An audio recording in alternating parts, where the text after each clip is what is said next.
1 Bitcoin will buy you your dream home. It sounds ridiculous, but if you look at the actual data, we can clearly see that just 10 years ago, one median US home costed 700 BTC. Then 4 years later, in 2020, we were already down to 45 Bitcoin. And now in 2026, even though we are in a bear market and at the bottom of the cycle, we still have a price of the US medium home of just 6.7 Bitcoin. So if we only return from here to the all-time high from last year, we are already seeing a US medium home price of 3 point something Bitcoin.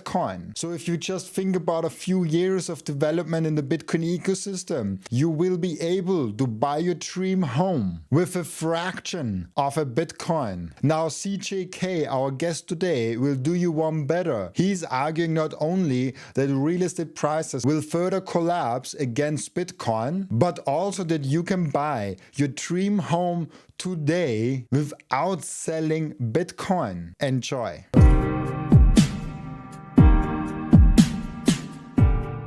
There is, I feel like, a million things that we can go into today, but let's just start off with the obvious thing.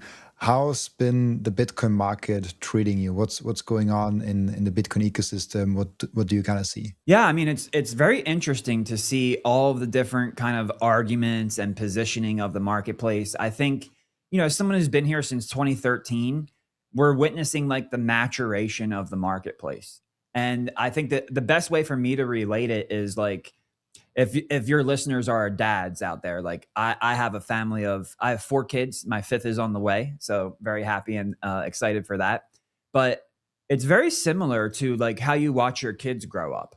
And they call it the terrible 2s and the terrible 3s, where they're getting into everything. They're bashing their heads in the walls. They'll grab a knife and just start stabbing themselves because they don't know any better. And it's just hectic and it's volatile. And 1 minute they're happy, 1 minute they're sad. And it's a very unique experience. And for the dads out there, I know you can relate to what I'm saying. And even if you have a brother or a sister, so you're an uncle or an aunt, you kind of know what I'm talking about when you're talking about the different ages of your kids as they grow up. And that's kind of how I'm looking at Bitcoin, because I've been in Bitcoin since 2013. And this, 2013, it was radical, right? It was not popular. It was edge case. It was, I've never heard about Bitcoin. You're a weirdo. Why do you even care about money and finance and like, what the heck does all that have to do with anything, dude? What job do you work? How much money do you make? Like it was never part of the daily conversation, and it was very immature. And that's what we're seeing. We're seeing the maturation of the asset class. So it's so few times in the world that you see the emergence of an asset class, right? Like the emergence of oil because of the combustible engine.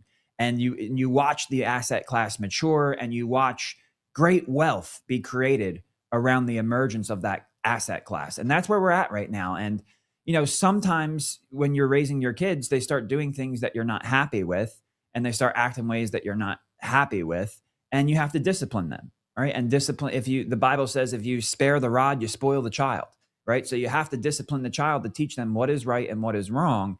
And Bitcoin is very interesting when you think of it in terms of like raising a child, because right now, it used to be the OGs, the people who didn't really care about anything, the cyberpunks, right? Like they wanted freedom, self-custody, and that's the end of it. And if you don't believe in it, then you don't know what's going on here. And that was kind of the attitude that Bitcoin needed to break onto the scene and display the power of itself. But over time, what happens is you realize that not everybody has the competence of a cyberpunk, right? Not everybody has, like each one of your kids is very different. Some kids will excel in math. Some kids will excel in English. Some kids will excel in speaking. Other kids will excel in reading. There's different skills that each person really has. And that applies to the users of Bitcoin too. And, I think what we're seeing today is a lot of users of Bitcoin are getting access to Bitcoin through the ETFs, leveraged access through MSTR. And, these people, they don't want to self-custody. They don't want to. Like you and I, we recommend that no matter what. you should be self-custodying. That's the whole value proposition of the network, that you can take control of your money, of your savings, and without permission, anytime you want, 24/7, you can liquidate it, you can move it, and it's completely up to you. And there's a power in that people need to come to understand. But just like a child, that power can be misunderstood, right? When you're a kid, you're like, oh, when I'm older, I'm going to do this, and I'm going to do this, and I'm going to do that, and I'm going to do this. And then you get older and you realize, uh-oh, I'm not going to do those things. And I understand it better now. And I feel like that's where we're at right now in Bitcoin. It's in that awkward, like my daughter just turned 14 and she'll be turning 15. So she's going into her teenage years. Well, a teenager is much different than somebody who's in their age group of 2 to 3, right? 2 to 3 is like, oh my gosh, you got to keep 24/7 watch or these guys are going to end up hurt. And then, like I think 5 to 8 is like the sweet spot. That's probably like my favorite age bracket because kids say the darndest things, right? It's just like, they're so cute. They're so innocent. They're learning to speak. They can have conversations with you now. They're expressing their thoughts and their ideas. And then they become a teenager and all of a sudden it's like, Dad, you don't know anything. I know everything and I'm right and you're wrong. And I know and you don't. And it's just like this rebel attitude that comes up. And the watching those changes happen in your kids is crazy to be able to compare it to Bitcoin, because we go from cypherpunk all the way to today. What we see is the integration and financialization of Bitcoin as an asset class. And you have the orange ties who, self-custody is bad. Give it to a qualified custodian and don't worry about it. And, you have the digital credit guys who are like, Bitcoin is too volatile, so we need to strip all the volatility. Just buy the fixed income product and you get all the benefits of Bitcoin, plus you get the cash flow you need to live your life. And you have people like me at People's Reserve where, it's like, hey, Bitcoin is pristine collateral, right? You should not be spending your Bitcoin. Don't do what I did and spend 100 Bitcoin on a house and then turn around 5 years later and have that 100 Bitcoin be worth over $6 million and your house isn't even worth $500,000. Don't spend the Bitcoin. And then others are saying, look, spend and replace, right? So there's like all these different ideas coming from all these different angles. And there's all these little like sections of the marketplace where they believe their use case of Bitcoin is the best use case of Bitcoin or should be the only use case of Bitcoin. So I find it very interesting that we're kind of going through these like growing pains, right? Like as a parent, you got to deal with the terrible 2s, terrible 3s. You get to enjoy the beautiful kids say the darndest thing era. And then you move into the teenage era and the randomness and the talking back and the attitude starts again. And that's what Bitcoin is doing right now. It's maturing as an asset class. And each parent, whether they think about Bitcoin as a money or a currency or a collateral layer, each parent has their own opinion on which direction they want the marketplace to go and what they ultimately want to see. But I think the real power of Bitcoin is that it's actually going to succeed in every single one of those verticals. The use cases of Bitcoin are so valuable that it will be a money. It will be a currency. It will be the collateral foundation for the future of finance. And we all just have to come together and realize, look, whether you want the kid to be raised this way or raised that way, whether you want this use case or you want that use case, Bitcoin wins. And Bitcoin is freedom. And when we base our society off of a truth money, we're going to have a better world, not only for ourselves, but for our kids. And we need to remember that, because I look at the marketplace right now, and thankfully I've been building People's Reserve. So I've been able to kind of step back from a lot of the drama and just focus on building and delivering value to the community. But I see a lot of that fighting.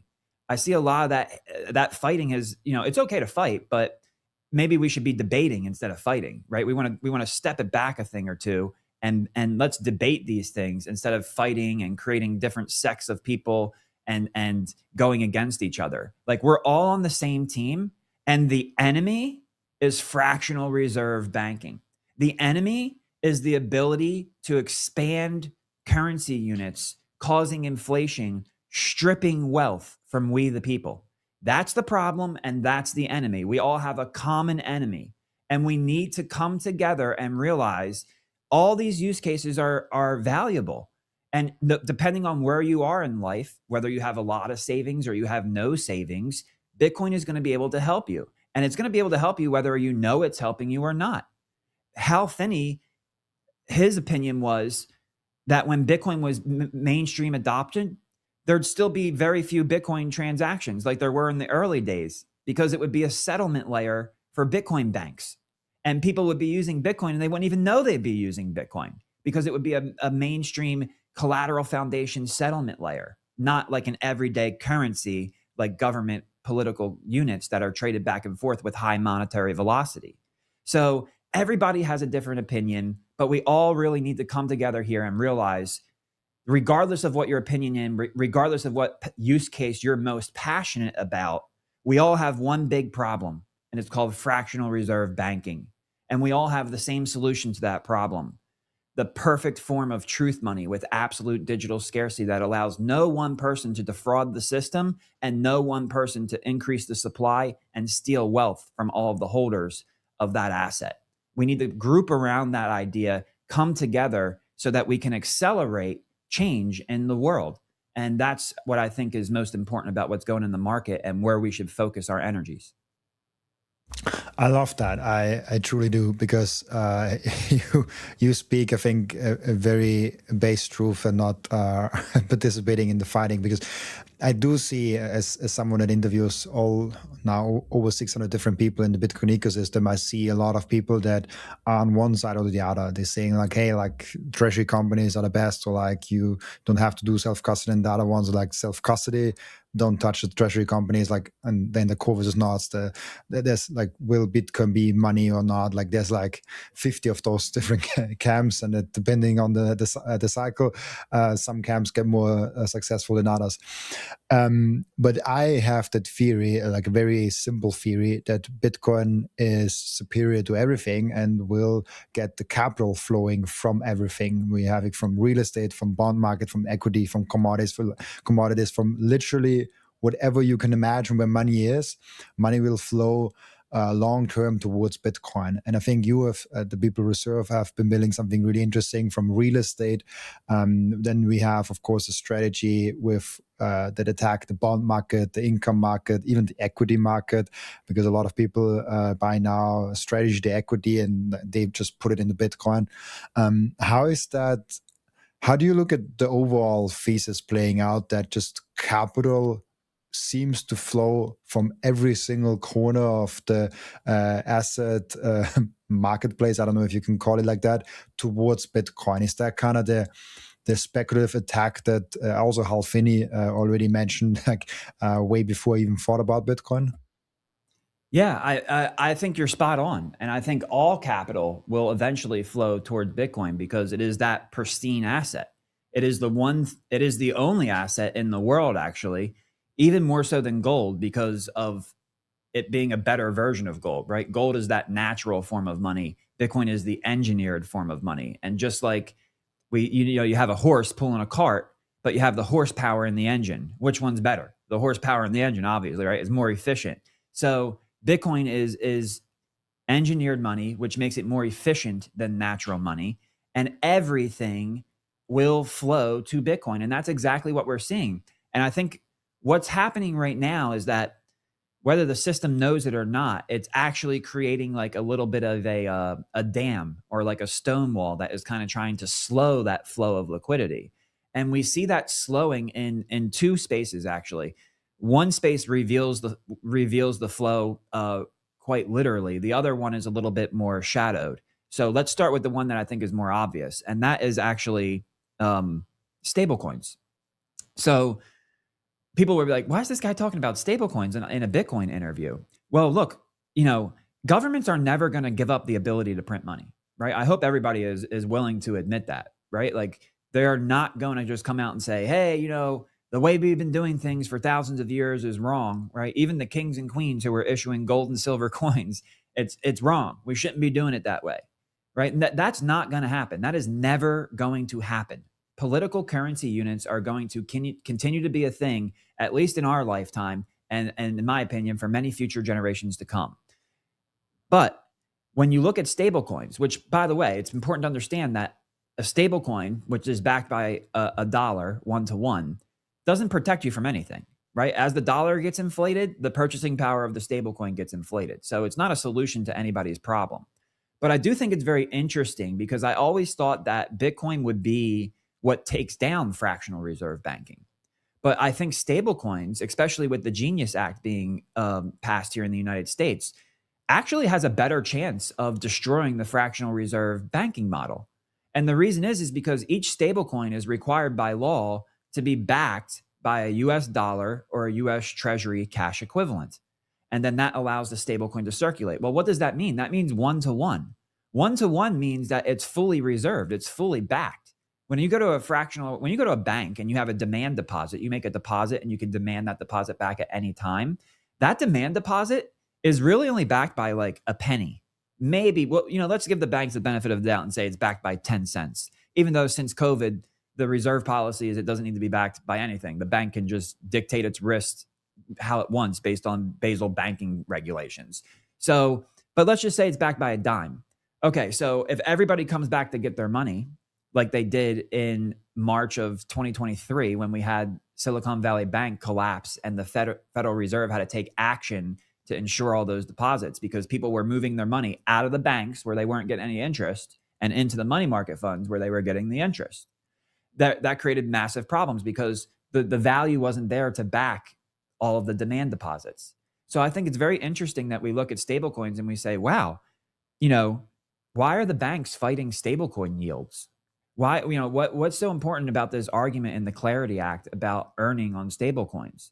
And it's because the banks actually see the painting on the wall that people want freedom. People want to be able to move their money 24/7 whenever they want. They want their dollars. They don't want to have to wait for the bank to open up on Monday because on the weekend they decide they wanted to buy something. They don't want to ask the bank for permission to take out more than $10,000. They don't want to go to the bank and have the bank manager tell them, sorry, we don't have that cash. Make an appointment and come back next week. They want access to their dollars 24/7 at all times. And who can blame them? It's a much better, stronger value proposition. And at the same time, if everybody came back to redeem their stablecoins for the real world dollar, it would be there because it's backed 1-to-1. It wouldn't be like it was during the banking crisis in 2023 that we had. So it's a much safer system. And that is actually like a little bit of like a Trojan horse, so to say, because we can see the stresses on the banking system with people wanting to leave the system that they set up into a system of more freedom. And here enters Bitcoin, because how do we tie this back to Bitcoin? I think what the banks are doing in cahoots with the central bank, of course, is that they're keeping interest rates high because they're creating a stone wall. And that stone wall stops two things. Number one, it keeps people in the money market funds, right? Because when you can get 3.5 to 3.75. And if you have a good money market fund, maybe they're even paying you 4% right now. So you get 4% from a money market fund on your dollars. And that is kind of enough to keep people where they're at, to the tune of $8 trillion, by the way, Robin. There's over $8 trillion sitting in money market funds here in the United States. Now, if they lower those interest rates, that money that is currently classified from savers, that money will turn back into spenders and investors. And you'll see those trillions of dollars flow out of the money market funds and back into hard assets like Bitcoin, gold, silver, real estate, stocks, everything where the supply is not as easily expanded as it is with the political currency units. So when we look at what's going on right now, I say, wow, you know what? It's amazing to see that people are actually waking up because of stablecoins. But where do you end up after you learn about stablecoins? You end up at Bitcoin. You end up realizing, oh, you know what? I do want more freedom with my money. I do. And then most importantly, they learn the difference between money and currency. Money being a store of value and currency being a medium of exchange. Understanding the difference between money and currency is the foundation of making a decision to go all in on Bitcoin and understanding what the tool is actually used for.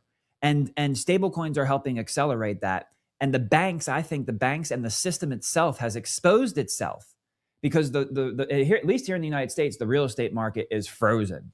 It's absolutely frozen because it's unaffordable. And prices, by the way, the real estate market here in the United States, it's not on the brink of collapse.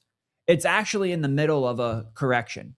Most properties are down 5, 10, 15%. In states like Florida, properties are down 25 to 30%.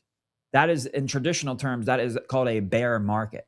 So we're watching the real estate market really start to reprice to the downside. And all of this creates a huge problem for the system because people start asking questions. They start, why is the value of my home going down? I thought the value of my home was going to continue to go up.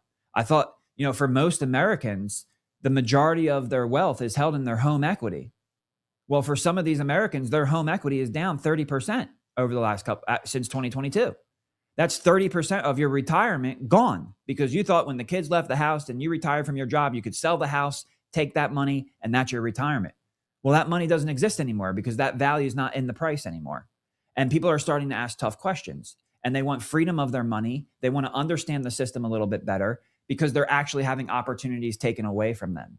So I think, all of the things going on in macro right now, even things that seem unrelated to Bitcoin, like stablecoins and real estate, are even pushing people towards Bitcoin because they are starting to ask the tough questions, and that the system itself doesn't want people asking those questions. It doesn't want people to be financially literate.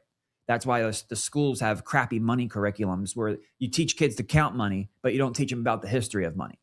That's a problem. And we need to wake people up as fast as we can as a community. So going back to the first segment, man, there's such a great opportunity today for us to come together. Let's not argue about Bitcoin at all. Like your use case is good, my use case is good, that use case is good. We are fighting the biggest enemy that there is. This is the seven-headed dragon popping out of the sea, and it is the fractional reserve central banking system, and it has been in control of the world for hundreds, if not thousands of years, depending on what form of money and how far back you want to go. And we have a chance to educate people right now at this point in time, right now, today. We can take action and we can educate people, whether it's through stable coins, whether it's through real estate, whether it's through digital credit and a fixed income product, whether it's through leveraged exposure to Bitcoin through MSTR, whether it's through using Bitcoin as pristine collateral to acquire a mortgage and reduce the burden of debt over time more quickly. All of these use cases are offering valuable solutions to real world problems. And those problems are creating greater pain points now than they ever have before. And I think it's going to do exactly what you said. It's going to accelerate capital to where it truly belongs and where you want to park it long term. And the only option is Bitcoin. We Bitcoiners always preach not your keys, not your coins. But we're giving away all our data to the big tech servers. Your passwords, your identity, your accounts. That's why I personally switched away and started using Proton Pass. Everything is end-to-end encrypted. So not Proton and not anyone else can read your data. And look how simple this is. I just click here once on the login button and I automatically get the passkey sign-in from Proton.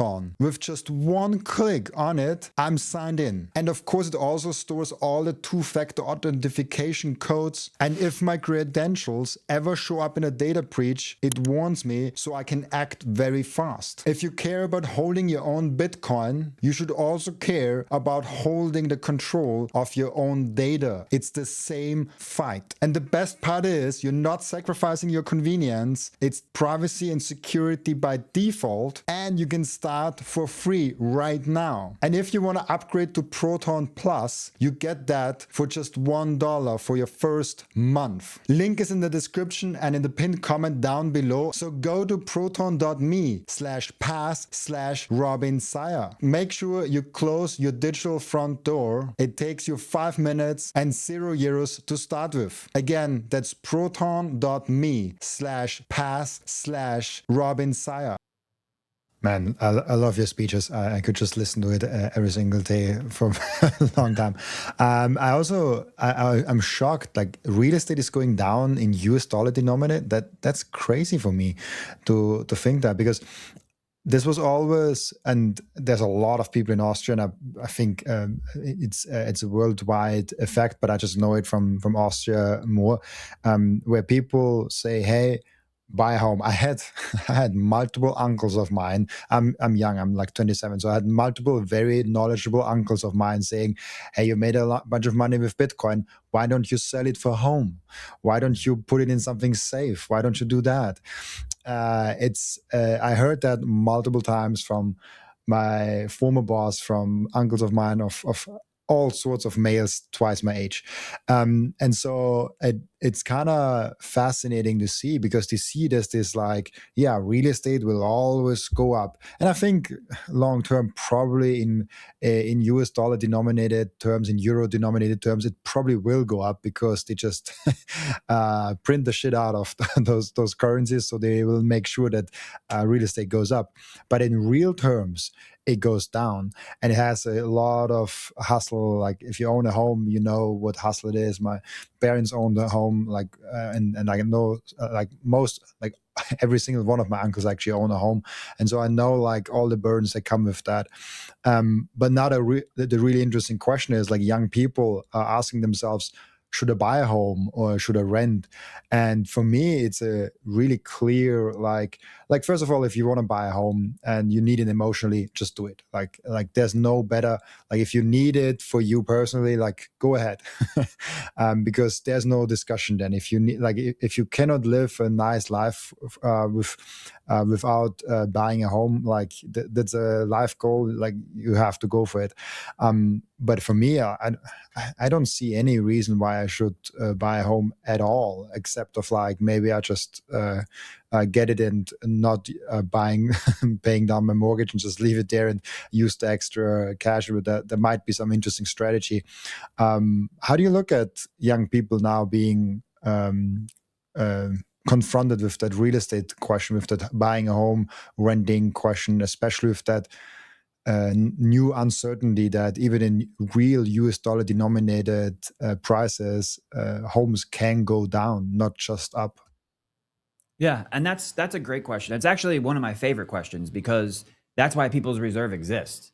I mean, I was a renter for quite a bit of time, and there's nothing wrong with renting, right? Like as you said, number one thing is that it's a personal preference, right? And then it comes from, also it's your personal life plus your investment portfolio.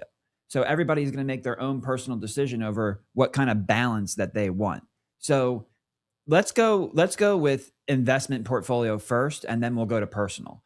And I think, like, when you think about like an investment portfolio and where you want your wealth to be, like for me, I'm a Bitcoin maxi. 99% of my net worth is held in Bitcoin.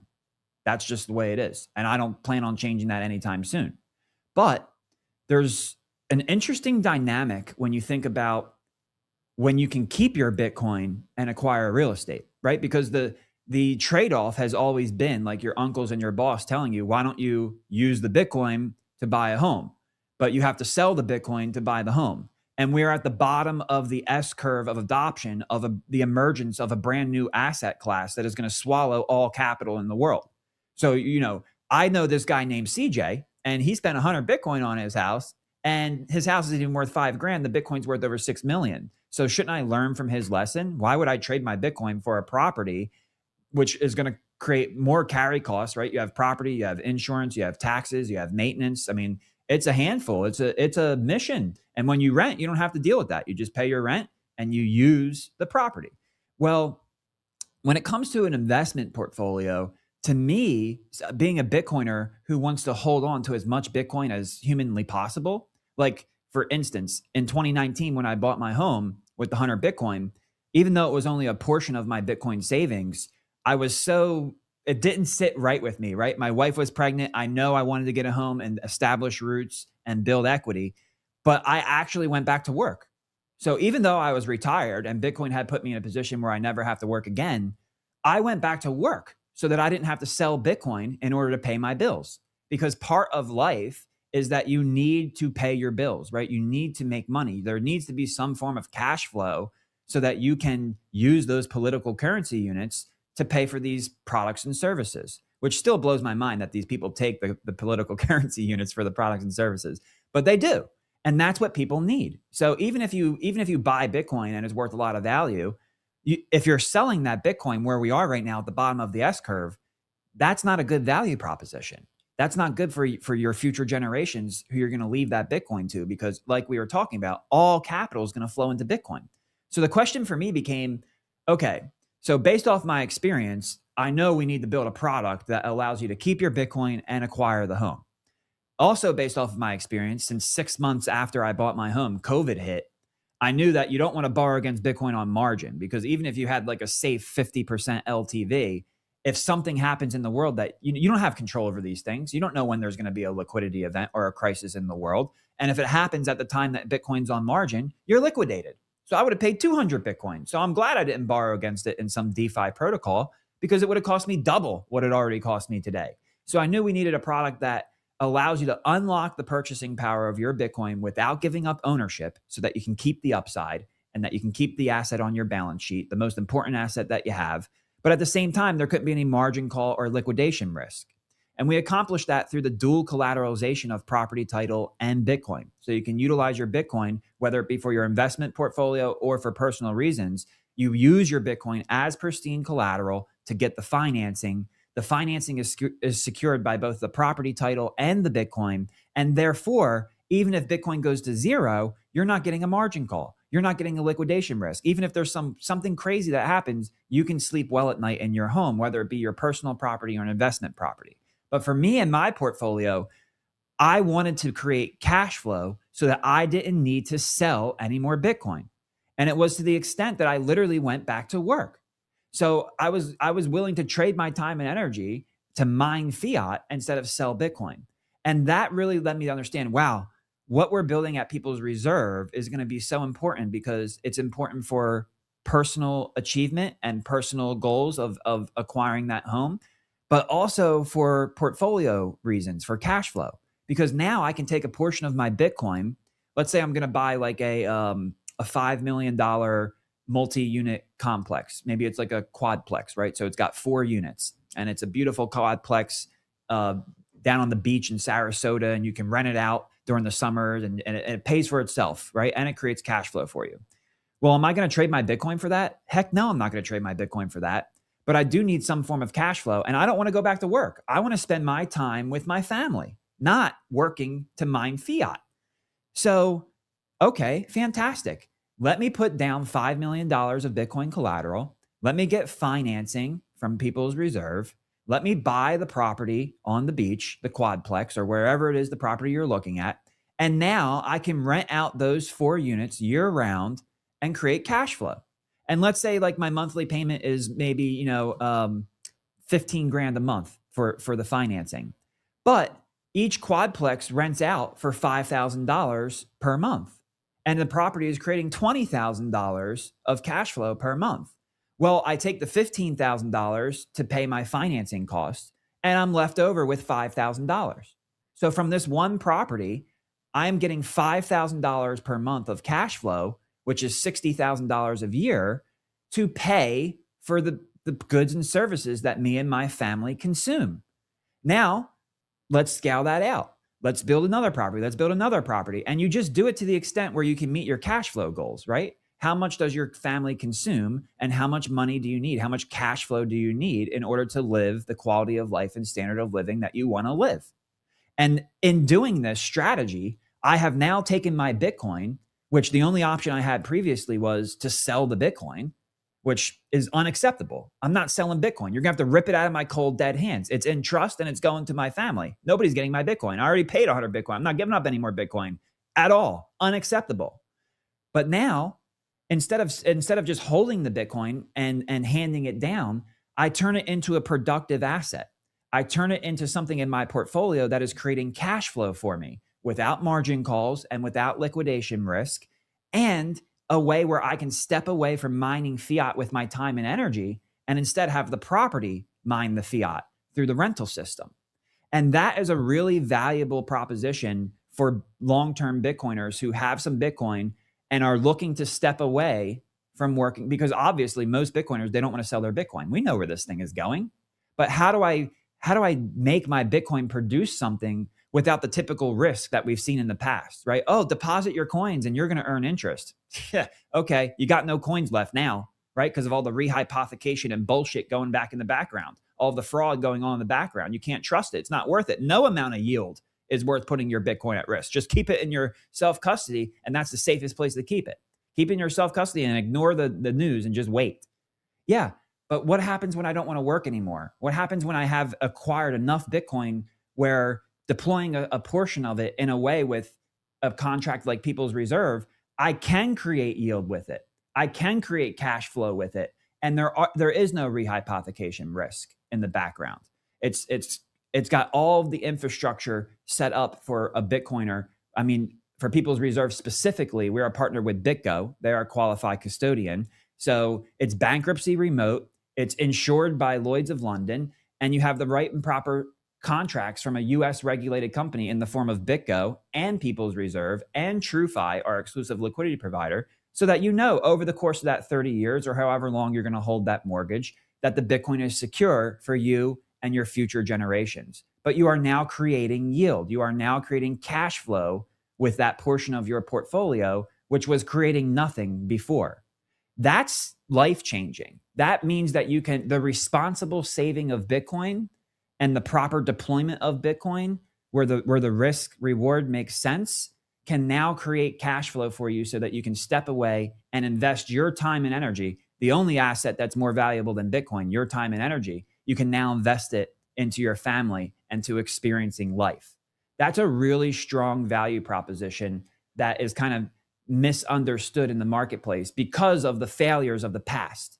But People's Reserve has set out to right those wrongs and to do it in a way where we have sophisticated infrastructure that protects the owner of Bitcoin and recognizes Bitcoin for what it is, the most pristine form of collateral in the world.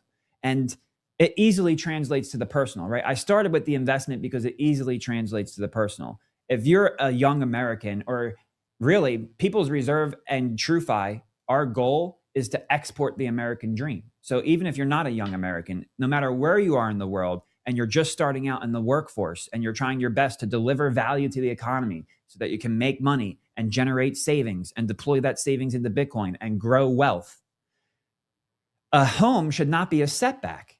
And the value proposition there, Robin, on the personal level is, when I'm renting, I am creating the yield for somebody else. But when I am owning, I am building my own equity. So at the end of a People's Reserve mortgage, you can sell the property and recover the equity. But at the end of a rental agreement, the property isn't yours. You just walk away. So there are trade-offs there, and there is no right or wrong way to do it. This goes right back to raising your kids, right? Just because the way you want to do something doesn't mean you can force somebody else to do it that way. Everybody has the right and the freedom to choose to do things the way that they want to do it. But it's our job to create the proper tools so that they can make their choice in a way that best suits their mindset, their goals, and their future. And that's what we do here at People's Reserve. We're doing our best to create financial tools that transform Bitcoin from digital gold to pristine collateral and allow you in a way where the industry in the past has not allowed you, with no margin call, no liquidation risk, to deploy that pristine collateral in a way where it can help you acquire your home and build equity, or it can help you diversify your portfolio and create cash flow so that you can step away from mining fiat and enjoy life. And that is our mission here at People's Reserve. Is it only for people that want to acquire a home, or also for people that already have a home? Oh yeah, it's for both. So if you want to acquire a home, it's a purchase. If you already have a home, you can easily refinance from whatever mortgage you have right now into one of our Bitcoin powered mortgages. So it is for both. And the advantage of refinancing, depending on what your interest rate is, because if you bought a home in the United States during the zero interest rate policy era, you might have a really low interest rate, somewhere between 2 and 4%. That's pretty good, right? So if you have a really low interest rate that's going to beat our interest rate, you should not refinance. You should hold that debt. That debt is an asset for you, because the interest that you're paying on debt is less than the rate of inflation. So in real terms, you're actually getting paid to hold that debt, and you should continue to hold that debt. But if you bought a home since 2022 and your interest rate is above the rates that People's Reserve can offer, then you should definitely consider refinancing, because you're going to get a lower interest rate. And depending on what product you choose, you might not have to carry the debt for 30 years. With the self-repaying mortgage product, you will carry the debt for 30 years. And at the end of it, you get back all your Bitcoin.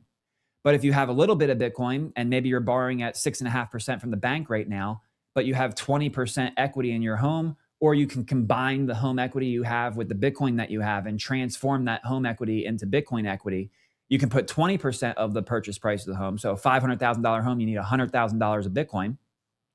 And we will finance you between 3 and 6%. So your monthly payment is going to be reduced, which means you have more free cash flow to increase your quality of life and standard of living.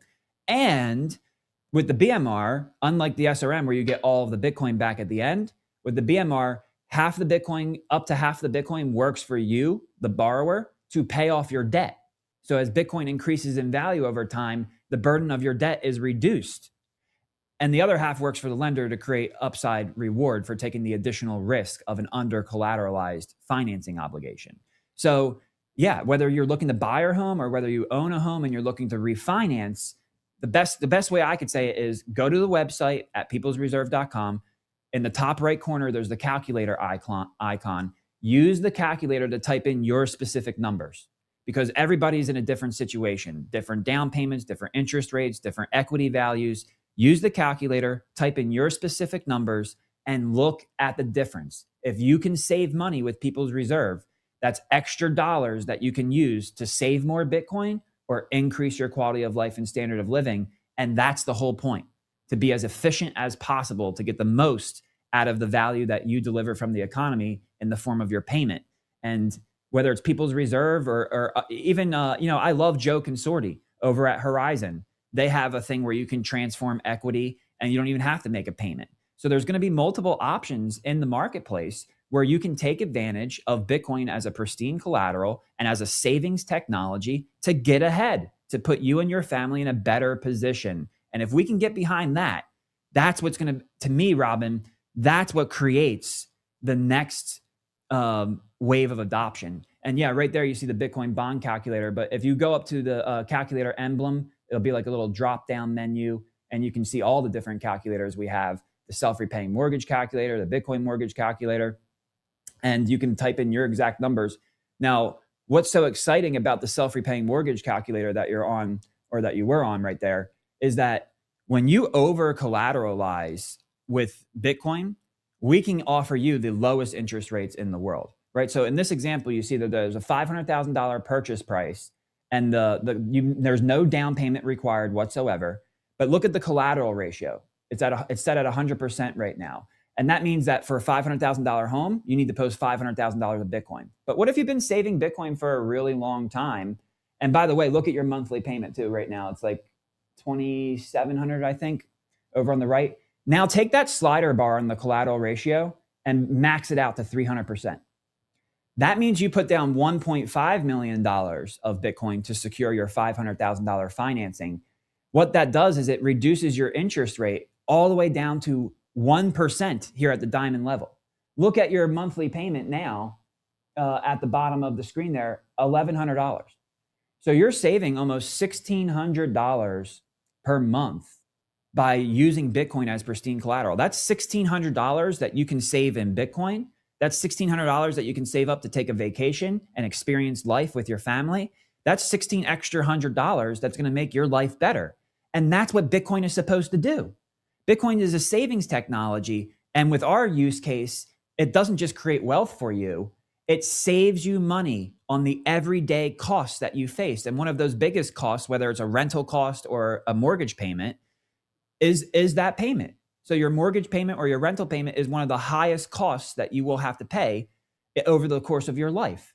And if you can use Bitcoin as a pristine collateral to reduce risk for the lender and therefore get a lower interest rate, hello, that's a strong value proposition. You're going to save money each month that you're going to be able to deploy more in Bitcoin or invest in your family and your life experience. And that's what it's all about.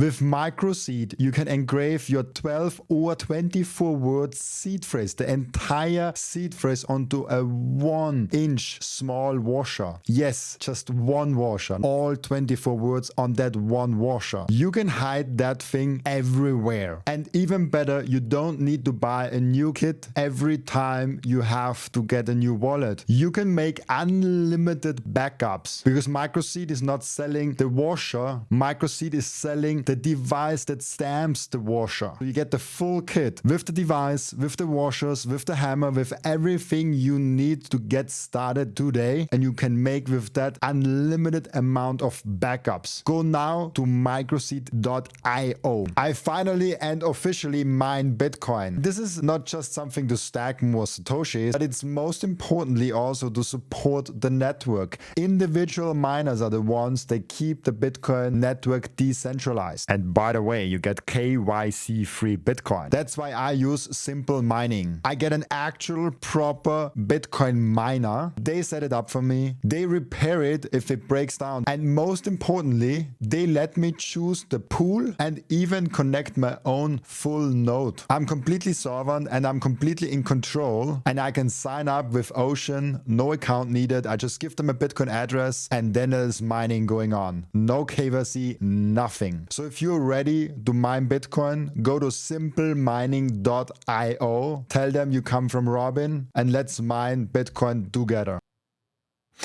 It's such an interesting thing. I want to show you one more thing actually, because people might not like, oh, I don't want to buy a home, or like, I only care about Bitcoin. And I think for those people, there's something very interesting, because we have this chart from Jesse Myers. I always refer to that probably like, I don't know, once a quarter at least. And this right here, like he bought all the strategy things in there. But what for me is more interesting actually, and that's why there's like Horizon, Savannah, and like people's reserves and probably other things that I'm not aware of. They all tank those $370 trillion in real estate right here, which is a huge chunk of money. And there is two really interesting things going on for me. The first thing that is going on for me is there are pumps directly from real estate towards Bitcoin now, where people say, hey, you have a property at home, refinance that, get that mortgage out, and buy a Bitcoin with it right now. Or you want to buy a home, as you said, you can do that without selling your Bitcoin. And if you don't have to sell your Bitcoin for a home, this essentially means that there's a flow from real estate to Bitcoin, because otherwise that money would have flown towards real estate. And so there's this thing going on where there's a lot of money and capital flowing towards Bitcoin, which means two things. First of all, if there's a lot of those products and systems existing, your Bitcoin bags get pumped. Like you hold Bitcoin in self-custody, those Bitcoin get more valuable.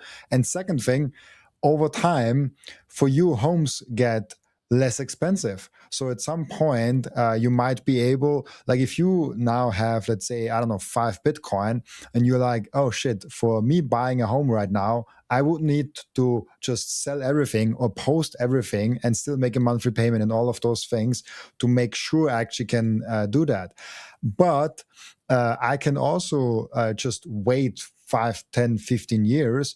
My Bitcoin bag keeps on pumping as we know, all capital comes towards Bitcoin. And the other thing, real estate prices actually get repriced in sats. There's a lot of charts that show like what an average real estate property cost like 10 years ago, 5 years ago, and now, and in 10 years. And so that I think is like massively important for people to understand that even if you don't want to have anything to do with real estate, those products and those things, those developments in Bitcoin are still extremely important for you just as a Bitcoin self-custody max. I just wanted to raise that point, because people might lose the side of it, or like, why is that relevant towards someone that just like wants to own Bitcoin? Right. Well, I love that picture, because around 30% of our customers are requesting refinancing. And through the refinancing process, it's very often what the customer wants to do is they want to transform their home equity into Bitcoin equity, especially after seeing the nominal dollar-denominated value of real estate over the last few years. They're watching the value of their home slowly decline, and they don't know if we're going to go into another 2008 great financial crisis where the equity in their home is just completely wiped off the board. So they're coming to us and they're saying, you know what? We want to build a direct pipeline from this $300 trillion box over to Bitcoin. And you know what? I bought my home 20 years ago. I got 10 years left on my mortgage, but I have $800,000 in equity in a $1.3 million property. I want to refinance with People's Reserve, and I want to pool that $800,000 of equity, and I want to put it into Bitcoin. So a lot of customers are coming to us and saying, okay, you know what, we're going to use, if you use the SMR in that example, you pool all $800,000, you post another $400,000 of Bitcoin because the $800,000 of equity transformed into Bitcoin plus the $400,000 of Bitcoin you provided is the 1.2 million refinancing price. And now you have a lower interest rate and you're utilizing your Bitcoin to free up some of your cash flow. The other thing we see people doing is they'll refinance from, in this same example, you have a $1.2 million property with $800,000 equity. Well, they only need to use the BMR. They only need $240,000 of Bitcoin. So they'll pull the full $800,000 out and they'll have $560,000 in their hand in cash that they go and do whatever they want with. They might upgrade the home. They'll buy some more Bitcoin, take a vacation, do whatever they want. And then the $240,000 of transformed home equity acts as the Bitcoin collateral with up to 50% working to pay off the debt for them. And by the way, if you run the numbers on that, if Bitcoin does a 30% compounding annual growth rate, you are debt free in 8 years. If Bitcoin keeps up with stocks and does a 15% compounding annual growth rate, you're debt free in 14 years. So your 30-year mortgage is gone in 8 or 14 years when you use Bitcoin as an equity engine. So it is like very exciting to see that, yeah, we now have that pipeline from the real estate liquidity pool basically to directly into Bitcoin, because it's not just about new purchases, it's about those refinances. And people are starting to understand, I want to transform my home equity. I'm tired of watching my home equity barely keep up with inflation. I'm tired of watching it going down consistently over the past few years. That's it. I want to lock in my profits, but I don't want to move out of my home. I love my home. I want to stay in my home. So I'm going to refinance with People's Reserve, transform that home equity into Bitcoin. And then, of course, that has the effect of what you just said. We're watching those potential hundreds of trillions of dollars being transformed from illiquid home equity to pristine collateral in the form of Bitcoin, which is great for all Bitcoiners because all incoming capital delivers value to the network. 100%. And I'm not in the current life situation where I even want to buy a home, because I don't even know where I will end up in 5 years. And so for me, like buying a home is for only like knowing where I'll probably be in like 10 years. But if I'm in that situation, probably somewhere in the next 5 to 10 years, I, for one, hope that Bitcoin already has absorbed a lot of the monetary premium in real estate. So maybe I can just sell a small amount of my Bitcoin to do that. Or I can use amazing products that help with that without even selling a single sat. And you can just like finance it with your Bitcoin because you have the most pristine collateral. So that's really cool, really exciting. And I just love that there's so many things happening in that sector, because I know probably in the next 5 to 8 years, somewhere in that range, I'm looking at a situation where I'm like, hey, I think I'll end up here the next few decades. And I think I want to provide for my family a home, a base where they can live and where I can raise 10 kids, probably not 10 kids, but as many kids as possible, and make sure I have a solid base. And so for that moment, that probably happens in the next 5 to 8 years in my life, I'm already so bullish on all the products and the things that come out with that. And so I hope in the next 5 years, People's Reserve might be in Austria available too. I hope that timeline is not too aggressive. So yeah, thank you so much for what you're building, first of all. Oh, well, thank you. I mean, and the funny part is I paid all the research and development costs for this, right? I mean, if you just pulled up Twitter real quick, I'm going to put you on the spot.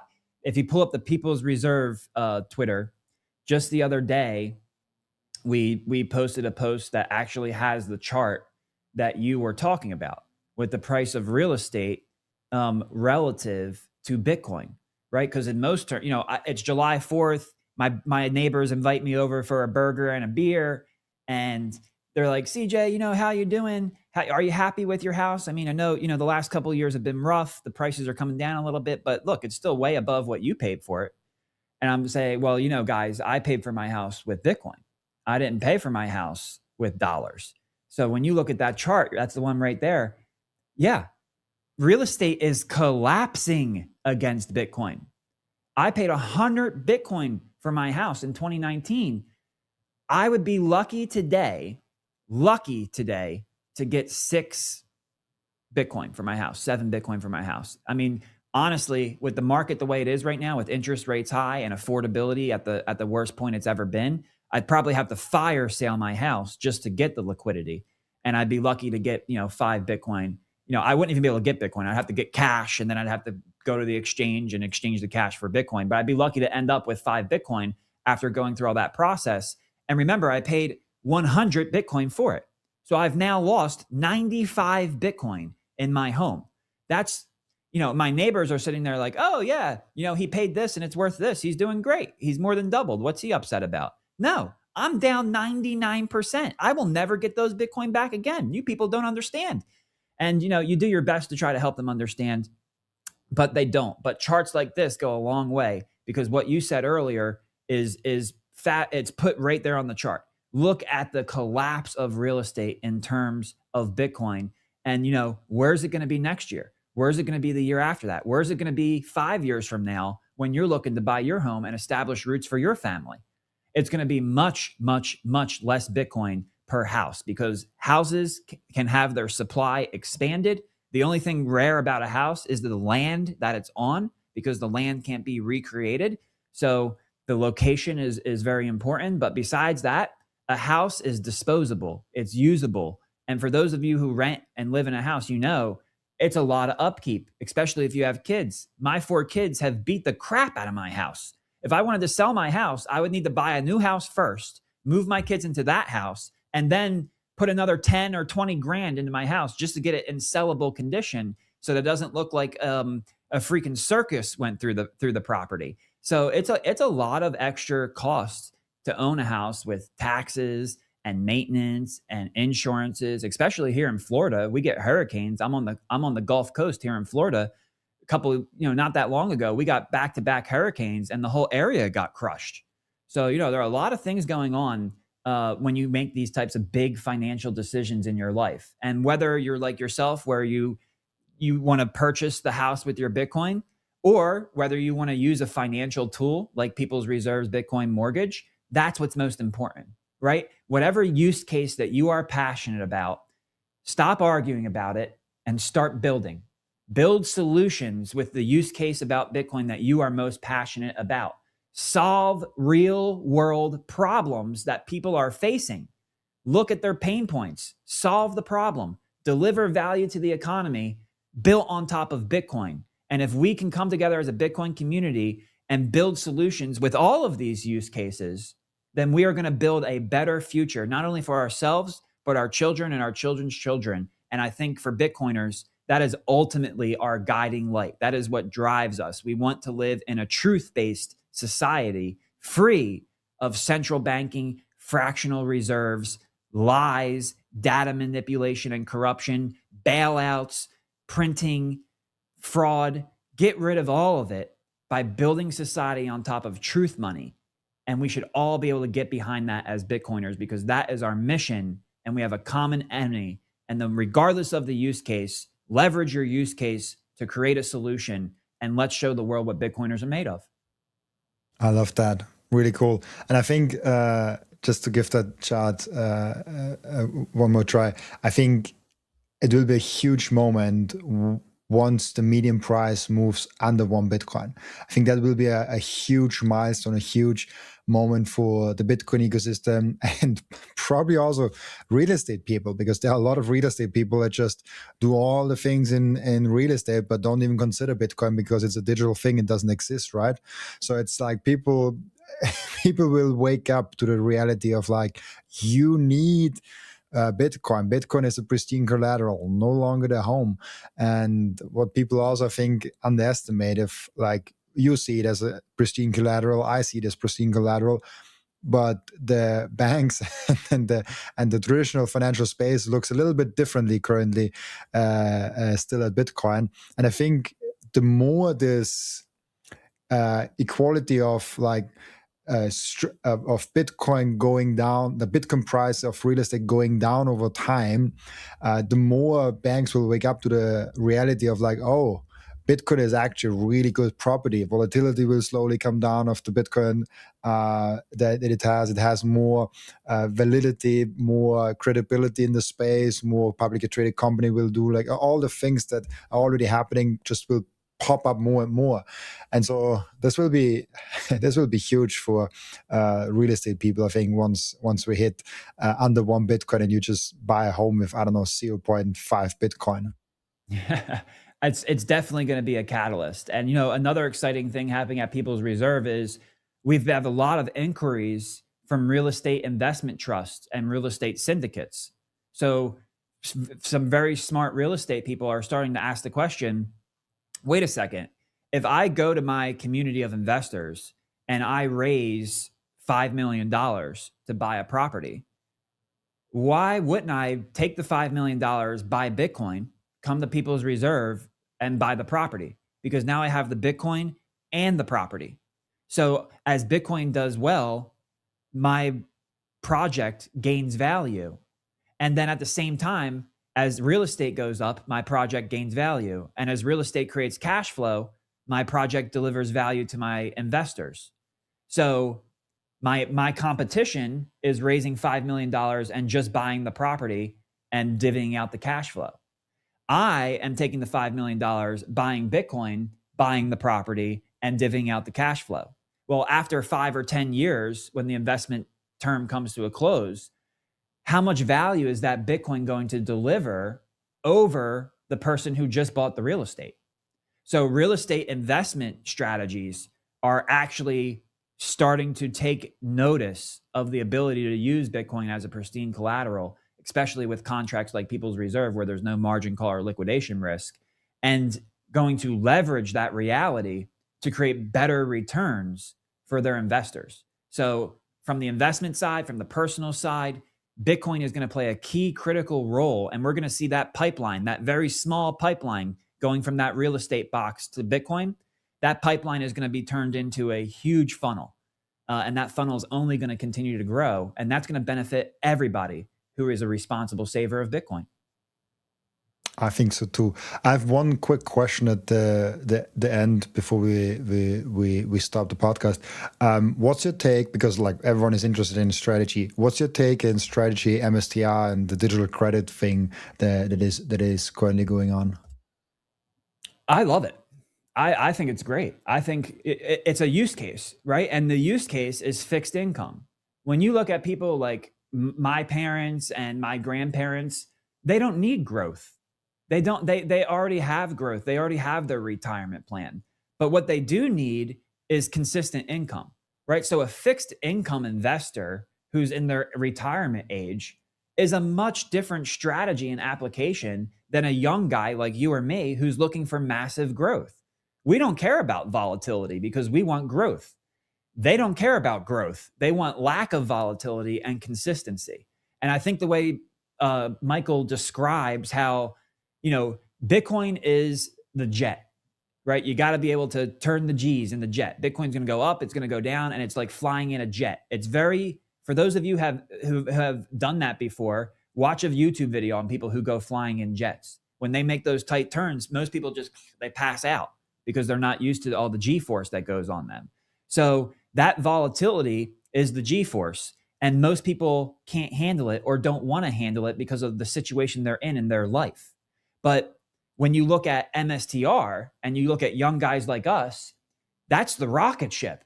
Forget about the jet, baby. I'm strapping on the spacesuit and I want to go up. And that's what MSTR is. It's a levered play on Bitcoin. And Bitcoin itself is the fighter jet. MSTR is the rocket ship. And STRC and digital credit is the passenger plane. It's the nice plane you just hop on. It goes up.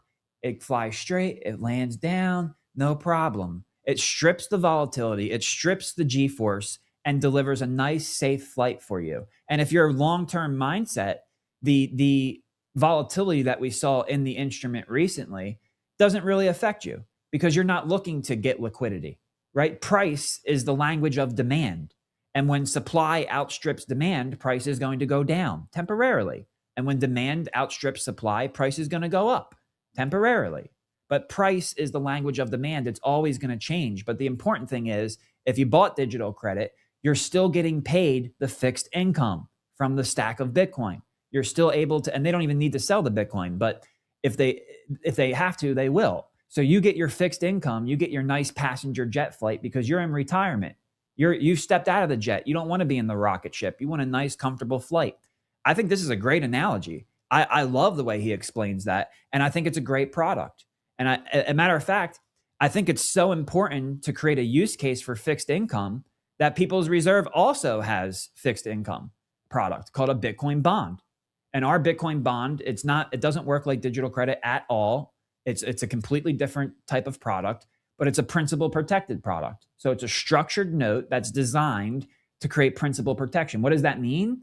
It means that if you're a retiree and you've saved up $1 million for your retirement and you buy $1 million Bitcoin bond from People's Reserve, even if Bitcoin goes to zero, you still have your $1 million. Because what we do is we take that $1 million and at the current US Treasury interest rate on a 10-year rate, we put around 800 grand into a US Treasury, and then we put $200,000 into Bitcoin. And over the period of that 10-year period, you'll get paid interest payments every 6 months from the United States government. And when you add up all of those interest payments, plus the maturation of the $800,000 payment at the end of that time period, you have $1 million. So even if Bitcoin goes to zero, you still have the $1 million. But what if Bitcoin doesn't go to zero? If Bitcoin's price just stays flat and that 200,000 stays $200,000 over a 10-year period, that's 4% APY. What if Bitcoin goes down 50%? That's 2% APY. But what if Bitcoin does what we think it's going to do? Now you're talking about double-digit returns, 10, 15, even 20% APY with principal protection. So there's a very strong use case to service fixed income investors. Some of those investors are going to want principal protection. Other investors are not going to care about access to liquidity or protection of principal and will seek a little bit of a higher yield like you get in the digital credit.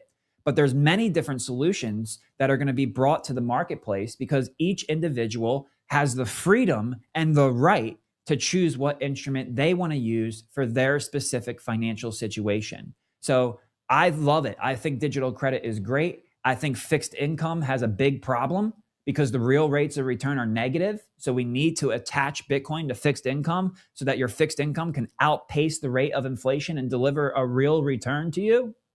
And there's going to be different solutions from different companies. And those solutions are delivering value to Bitcoin because ultimately, when you solve a real world problem, you deliver value to the economy. And that's what Bitcoiners do. We solve problems leveraging the characteristics of Bitcoin to solve that problem to make the world a better place.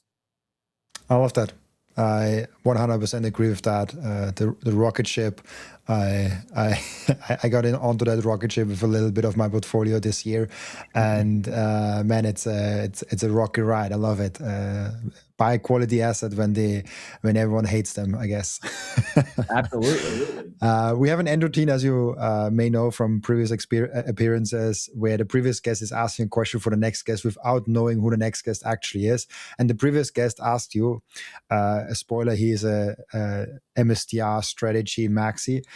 He asked you the question, if you could, as an individual, raise billions of dollars to buy Bitcoin, but you had to pay a 12% dividend, would you do it? Yeah, absolutely. I mean, this is a basic finance trade. This is called a carry trade. I mean, people have been doing this with the yen forever. So what's the difference with Bitcoin? People just they don't like Bitcoin because they don't understand it. They don't believe in it. You're raising capital, you're promising to make a payment, and you're buying an asset that is engineered to outperform the rate at which you're borrowing the money. The difference between the performance of Bitcoin and the rate at which you're borrowing to buy the Bitcoin creates profit, and that profit accrues to equity owners. This is very simple. If you don't understand this, you probably should not have an opinion on what's going on here. So yeah, I mean, who wouldn't and why wouldn't you, especially when what you're buying is an emerging asset class, pristine collateral digital capital of the future of humanity? Easy yes. Awesome. 100% agree. Thank you so much, CJK, for being in the podcast. Before I let you go, where can people find you, ask you questions, and reach out to you? Well, thank you so much for having me back, Robin. It's always a pleasure speaking with you. Keep up the great work. And for people who want to follow along, you can follow me at CJ Konstantinos on X and at People's Reserve. Of course, go to peoplesreserve.com, sign up for our newsletter, and take a play with the calculator. Fair warning, though, don't use the calculator in front of your wife, because then she's going to be on Zillow all the time, and you're going to get when we buy this house, right? So do it in secret first and get everything organized before you reveal it. But have fun with it, and we look forward to doing some business with you. Thanks again, Robin. I love that. I had to laugh very hard because I was always very much against buying a home, and recently I was like, there's a possibility, I think, in the next 5 to 10 years that we probably can buy a home, especially with the financing options and stuff like that. And now she's searching already. It's like don't do it. It will create more urgency than there needs to be. So yeah, thank you so much, CJK, for being on the podcast. It was lovely talking with you as always. And also thank you so much for everyone that is watching and listening, for joining us today. As always, I'll be back.